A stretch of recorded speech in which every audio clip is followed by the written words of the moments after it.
everyone, it's Holly with Smart Mouth Beauty, and today is another raw video. And actually this might be a continuation of a previous raw video that I will put in the link and in the description box below. How many times have I said that? You know what? So this is going to be part 2 on a hair loss journey. I want to kind of discuss hair loss with you guys since it is such a hot topic, and my previous video talked a little bit about recovery from the MONAT situation, and I will link the other MONAT videos below for you to find out what that's all about. If you have done the MONAT, then you will know what it's all about, and we can just leave it as that. This is not a MONAT video.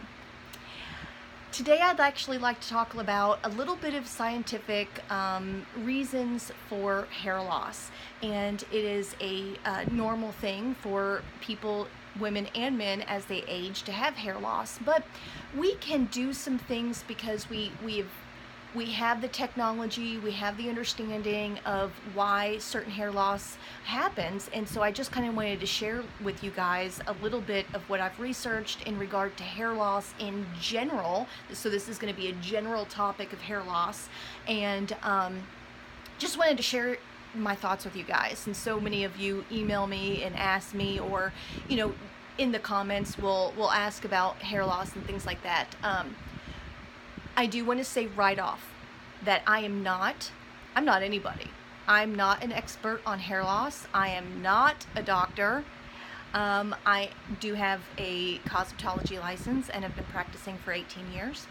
I do love to research. I love reading about the body. I love investigating about the body, and I'm all-encompassing when it comes to health, nutrition, and how it affects our beauty world, whether it's skin, hair, and nails. So I will want to start off and say that I am not here to diagnose anything. I am not here to treat anything, and I'm not here to cure anything. I just want to open the discussion on some thoughts of how hair loss happens and some things that we could try to combat it. So there's that.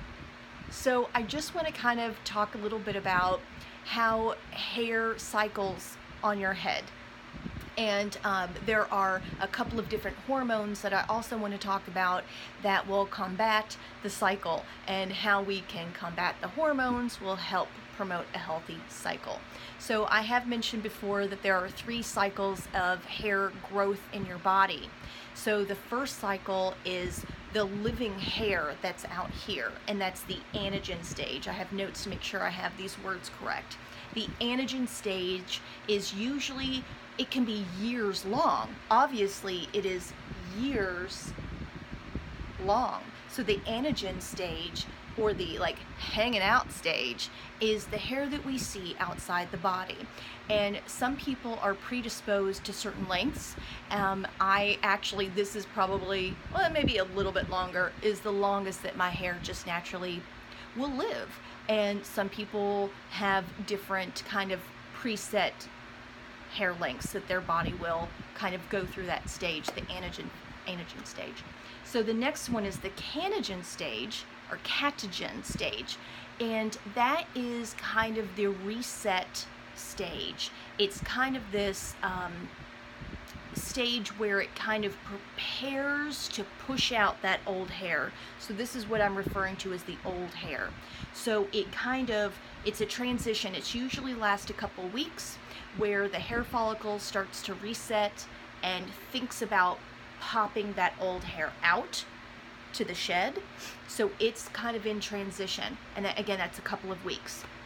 The last stage, or the telogen stage, is the actual push out and shed of the hair, of the old hair, and it also rests in that stage, and that can be about 4 months of rest. So it's a very delicate balance between what hair is living, what hair is thinking about shedding, and then what hair has shed, and then it takes a little nap before it starts producing hair again. So when I remember I had emailed someone a little bit about, how long to expect hair to come back after an incident. And an incident could be a traumatic incident emotionally that could cause a patch of hair to fall out. The traumatic incident could be topically of a bad ingredient that could cause the hair to fall out. It could be a trauma. If you get hit in the head, it could cause those hairs to kind of freak out in trauma and kind of throw as kind of a protectant of the follicle. So it could realistically, and I've explained this to many people, it could realistically take up to 4 months to start seeing some regrowth. I've had several clients go through very traumatic life experiences, and I've watched it. It's incredible. It's such a privilege to watch people's life journey that I get to see every 6 weeks or 8 weeks or couple weeks, but it's very interesting to see their life happening on their head, and I get an front row seat to that. And it is true. It will take up to 4 months to regrow or start the regrowth. So if you understand, if you have a little patch of hair that it had some balding, 4 months of grow, 4 months of nothing, and then it has to grow, and we have to be very patient as it catches back up. So when someone has had a traumatic event, or I'd really like to talk a little bit about something more topical, like topical damage to the scalp, that's going to happen, and you're going to have shedding that's not in one cluster. So one cluster shedding, and I'm not going to go into that. There's a scientific name for that type of alopecia, and that can be trauma related, more physical or emotional, and that is very obvious that it's just going to have to grow. But something topical that happens is more of an all over damage or shed, where it forces the hair into its shed stage and then rest stage.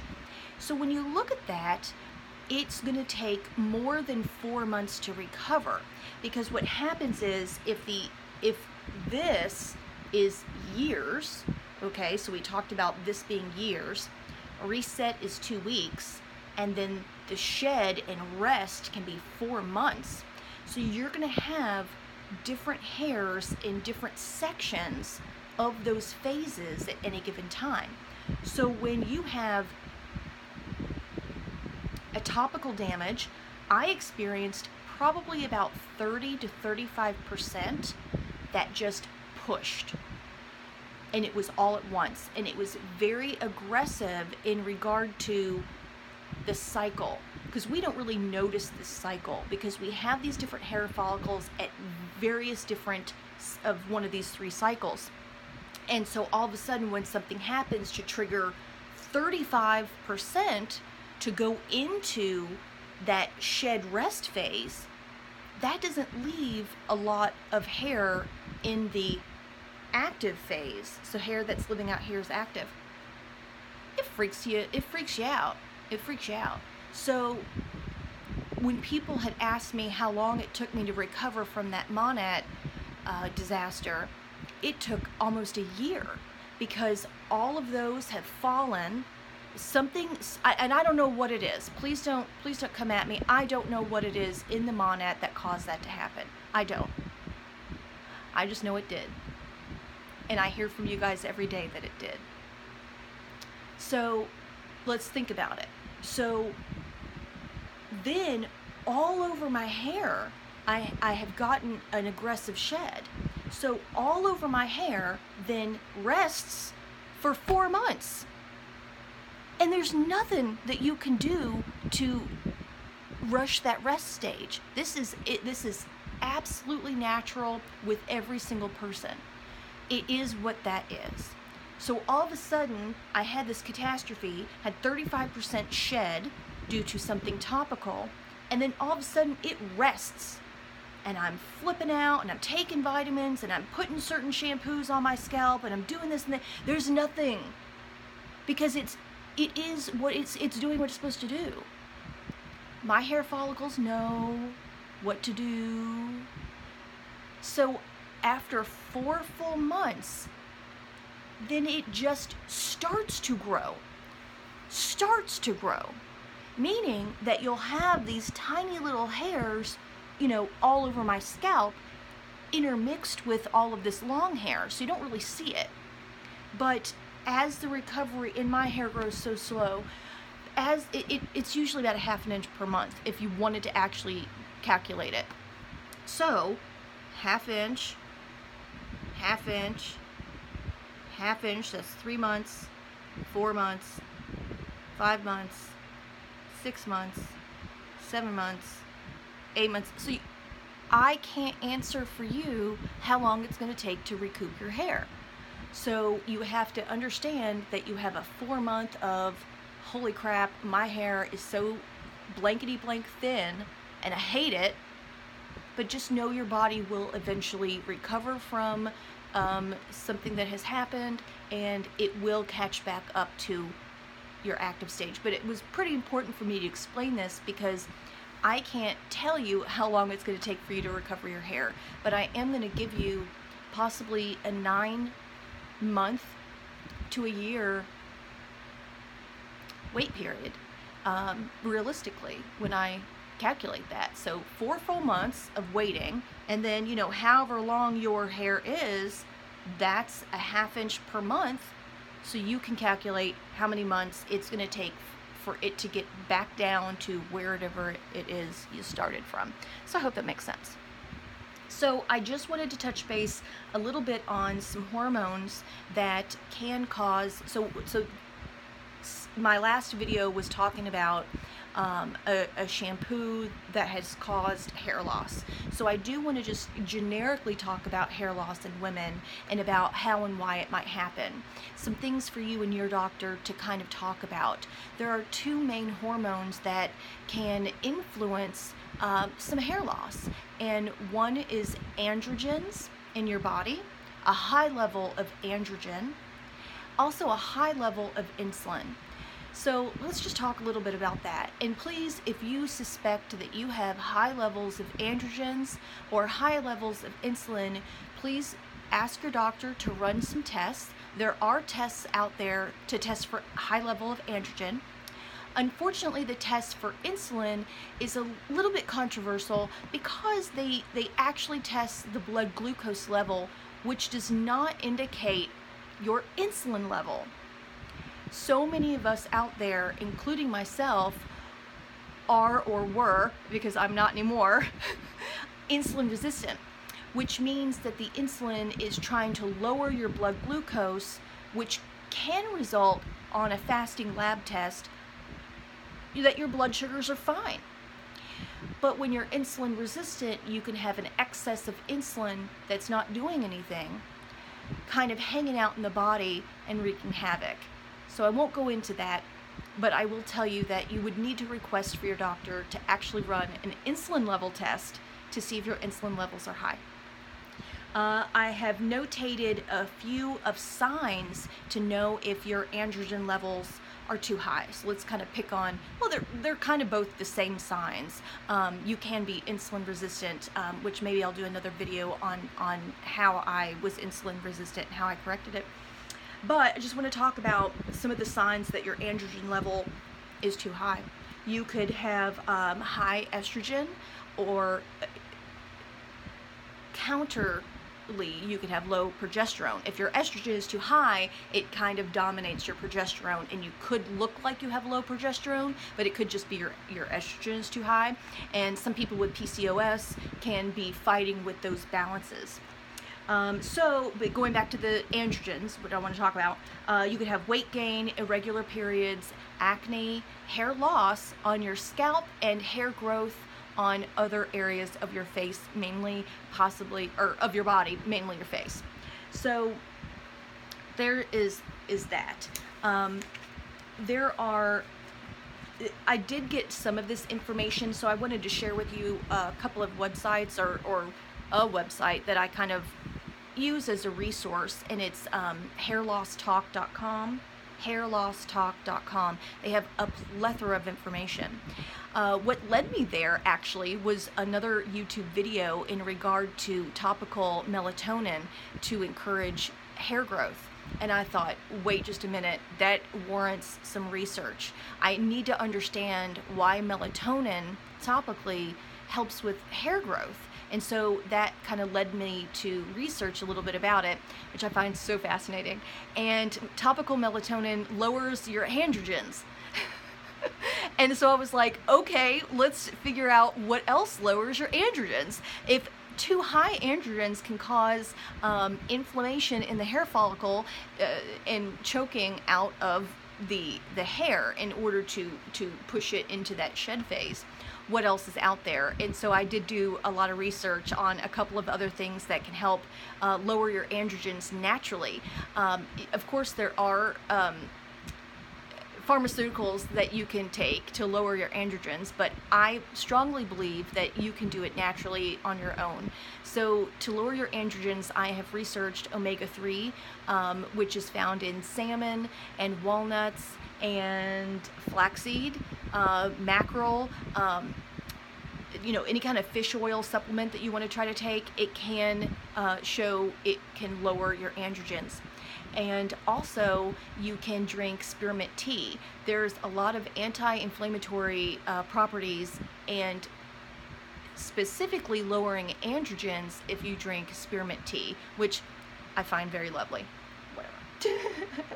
So something else is zinc.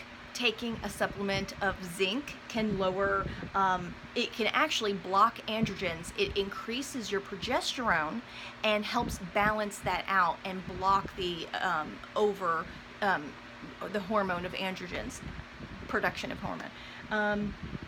So those were the things more on the inside. And then topically, I have found that you can also get a zinc cream topically. You can get melatonin topically. I'm looking at my notes here. And then, the progesterone cream. So you can do a topical progesterone cream. But please, be aware of what you're doing and do your own research about those particular things. Something that you can change on the inside to help counter these androgens from going after your hair follicle is reducing your sugar. It has really helped me in regard to numerous things to reduce my sugar. It directly inflames your body. Sugar is a toxin, and there's no nutritional value from sugar, and your body does try to warn you of this toxic effect. It warns you by inflaming everything, and so I just want to stay focused though on the skin inflammation, things that we don't even realize that are inflamed that are caused by things that we eat, namely sugar. So I just wanted to kind of talk about when you change what you put on the inside, since all of our cells are made out of the food that we eat, we have to come to the conclusion that if we eat bad food, our cells aren't going to be at the best of their living ability. So when you reduce the sugar and the bad nutrients, or I wouldn't even call sugar a nutrient, the bad shit that you're putting in your body, then you can expect bad cells that aren't functioning at their highest capacity. So for the last almost 2 years, I have reduced all sugar. I usually have about 2 grams of sugar per day. If you want, I will do a video about my journey in reducing sugar. I've had a lot of fails, I've had an extreme success, and I have figured it out along the way. But that would be a separate video. But I do want to just point out, please do some research on inflammation to the hair follicle directly caused by sugar. Sugar also increases the androgens in your body. It also vastly increases the insulin in your body. So in order to reduce your insulin and androgens, you would need to reduce your sugar intake. So I'm hoping that a couple of these things you can research on your own. Again, I'm not here to diagnose, treat, or cure, but I'm here to just give you a little bit of insight about hair loss for men and women. So if you liked this information, please give it a thumbs up. Please take my advice and do your own research and decide what's best for you and your body.